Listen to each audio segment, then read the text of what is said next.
by the first two speakers. One from Jersey Water has explained a lot of the situation with regards to nitrates, and then secondly about how some of the collaborative approach that is taking place over on the mainland. So setting the scene, I think I'm shouting it around. Nitrates have been talked about for many years over here. A lot of people have, through the farming industry in particular, but it's only in recent years perhaps that people have properly started to understand a bit more about what's going on. But the fact of the matter is that with increased levels of communication, the whole issue of nitrates has become much more in the public domain. And if you ask anybody in the streets what they know about St Albans Bay, for example, during the summer, you'll get a tirade of words such as sea lettuce, nitrates, horrible smells, farmers, potato farming, and they roll off the tongue as easy as you can say fish and chips or rhubarb and crumble. You know, it's just all out there in the public domain, and it's something that we've got to collectively tackle. The point is, if you look at the graph here, the top one, these are state published figures.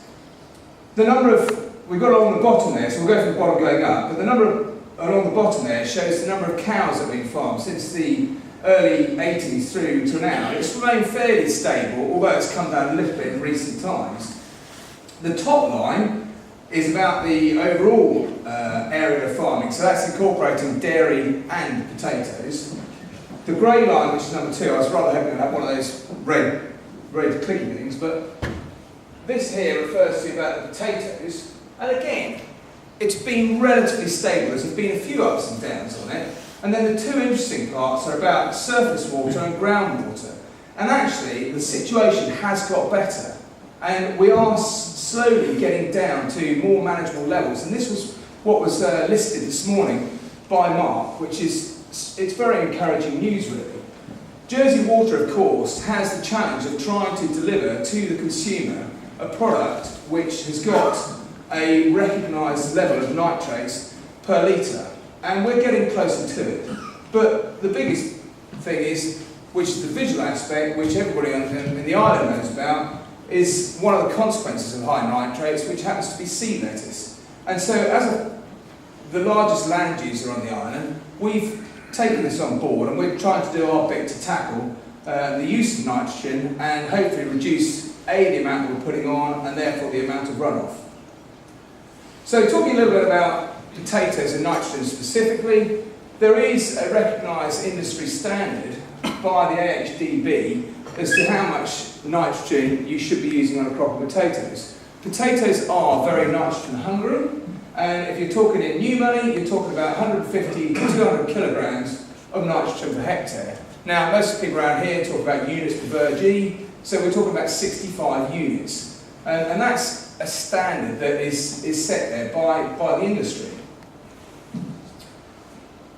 We're talking specifically about placement, so comparing the two, the traditional method of applying nitrogen to fields was through broadcasting it. So everybody's got a fertiliser spreader, they can put it into the back of it, go up and down your field and spread it out. So it's very easy to do. Placement, of course, we've had to invest in a bit of technology, a bit of new kit, but the advantage about placement is you're actually trying to put the nitrogen exactly where you need it.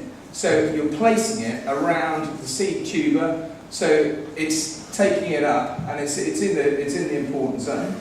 But there are some drawbacks to it as well, with perhaps a bit more compaction, because when you're broadcasting you can do it far ahead in advance, whereas placement tends to be much more at the time of when you're actually planting. Looking at the traditional application method, if you've got a fertiliser spreader on the back of your tractor, very simple system this of a square field, not many fields are square, but you'll be going up and down, and there will of course be certain areas. Take the tractor down the bottom, so he's going up around the headland, some of it's landing up in the hedgerow, so you're spreading fertiliser where you don't actually need it. But the real point is, which will be shown on the second one, is that when you go through by placing it into the row, you can cut out areas, such as the turning circles in the corner of the field where you don't need to have nitrogen, also internal headlands. So by placing it, automatically you're reducing the area that you're covering with nitrogen. So there is a reduction there. Now the reduction is a benefit, A, to the environment, secondly it's a benefit to us as a farmer, because by reducing the amount of nitrogen you're putting on the ground, you're of course going to be saving a bit of money. We've developed two machines for it. So the top one on the right hand side, this actually takes out two actions on the field. So you've got here a power harrow, and then you've got the placement going in behind it.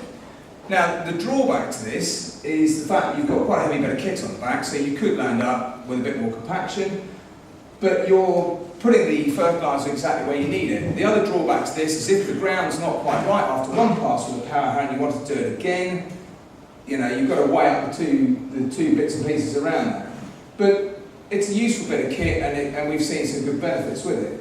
The other one is a covering frame. So this is where you've already placed the seed potato into the furrow, and you're placing the fertiliser as you cover the seed tubers over.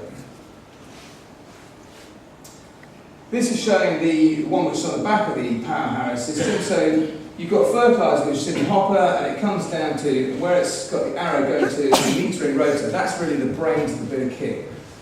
The fertiliser is fed at a regulated rate, going down through the green pipes and goes down to the side, and then you've also got the opening coulter there, so you can see how it's placing it, and that becomes a little bit more clearer on the next slide.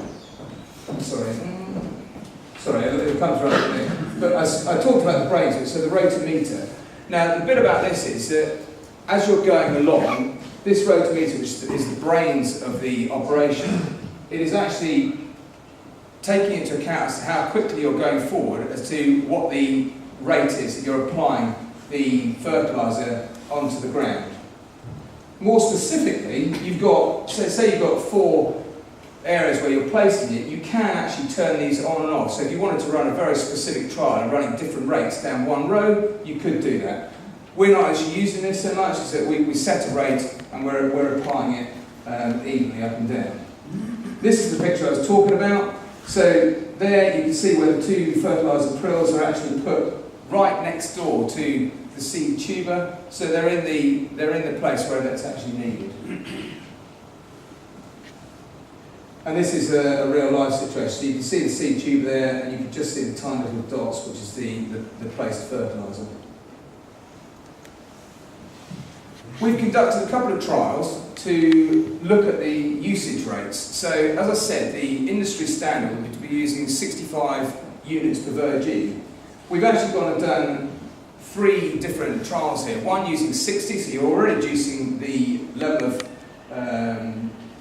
nitrogen you're putting on the ground. So we've compared 60 to 50 units and to 40 units. And the results of this, a lot of numbers here, but we were basically counting the number of different sized tubers which were apparent from each trial. But the interesting part is the end column here, and you can see the figures there, that there isn't really a great deal of difference in the results of the yield coming out of when you use 60 units or when you use 50 units. However, if you go down to 40 units, there is quite a significant drop. So this figure here is basically saying you're around 5 kilos of potato dug out of a 3 metre dig, whereas if you went down to 40 units, there's quite a significant drop. So whilst we're trying to reduce the amount of fertiliser we use, we don't actually want to see too much of a yield drop, because that's going to reduce your returns per area. The second trial we did was to compare placement against broadcast, because I said broadcast we know works, we've been using it for many, many years, and we've got to make sure that what we're doing by placing it, we're not negatively impacting ourselves. And again, we used the similar situation of using 60 units in a strip, 50 units and 40 units, and the results, which are very clear again here, so it shows that there was very little difference between broadcast and placement. So there's no negative impact by placing fertiliser into the rows. So in summary, we've developed a bit of kit which we've seen to work, and we're going to, on the back of this, for the season coming in 2018, we're going to be using fertiliser placement on about 90% of the area that we're growing. Now the reason we say 90% is because you're never going to get one of those bits of kit up and down a coatie, so that will automatically take out some of the area. But we're basically rolling this out across all of the fields that we're farming. And by taking out the areas, the corner areas and the inner headlands, as I said, that we're not placing it on, and also by reducing the rate down to 6C and doing more trials of reducing it down to 50, you could land up actually reducing the level of nitrogen applied to the ground by as much as 25 to 30%. So it's an ongoing live trial, but certainly placement does seem to be a way forward. Thank you very much.